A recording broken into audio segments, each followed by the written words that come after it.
Jaiak ate joka ditugu, eta gaur hemen bildu garenok honako hau adierazi nahi dugu. Jaiak libre eta aske gozatu nahi ditugu, dantza egin nahi dugu, tabernetan, elkarteetan, jaiguneetan, naiz kaleetan ere. Espazio guztiak okupatu nahi ditugu, gure gorputz eta identitate desidenteekin. Libre eta seguru ibili nahi dugu, egunez eta gauez. Etxera iritsi nahi dugu, beldurri gabe, mozkor edo ez. Kaleak eta gauak gureak ere direlako.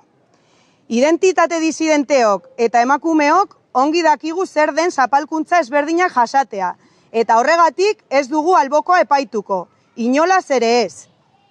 Ongi dakigu zer den zaintza eta elkar babestea, eta horretan jarraituko dugu.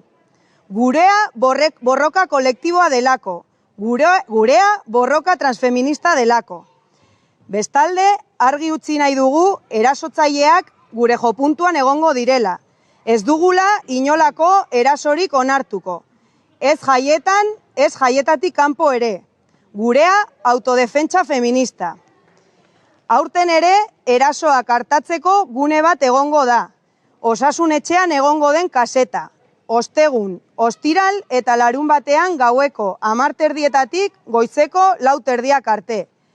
Beraz, zu, matxirulo, homofobo, akosatzaile, transfoba, maltratatzaile, arrazista, bortxatzaile, manipulatzaile, baboso, erasotzaile, ez zara ongi etorria, eta zuei, emakume eta kuirrei, gozatu, barre egin eta dantzatu libre eta seguru. Gora txantreako jaiak.